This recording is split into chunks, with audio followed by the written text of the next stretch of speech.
Thank you so much to the Phansi Museum for hosting us today for the uQamata Cultural Book Series launch. This is the fourth book within the series.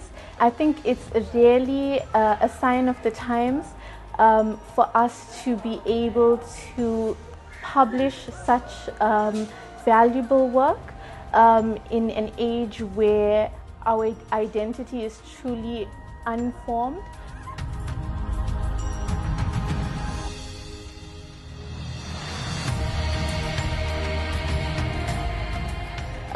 This is the fourth one in the series at the moment. Yes. And has there been any changes in the writing process, or is there anything new and exciting to this edition? Obviously, there's no single book that is the same as the next book.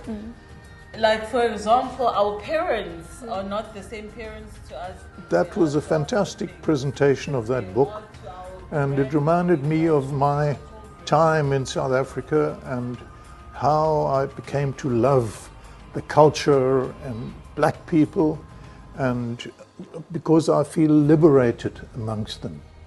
And this whole museum is really to give back to black people their own culture, because when I came here, I said that most black people had been seduced by advertising and that sort of thing, so that they kind of were afraid to mention where they came from and what they were doing, and that their granny couldn't read, and whatever it was.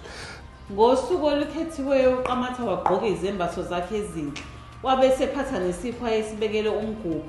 Uhambo lwakhe lwalubangise emzini lapho umemulo wawuzobanjelwa khona. Emgwaqeni wahlangana nabantu abaningi ababefuna ukubona lo mcimbi. I think she's done a brilliant job in capturing all of the values, the systems, the ideologies, and phrasing it in such a way that children can relate, they can identify, and they can further promulgate these values by themselves and within the grander scheme of things.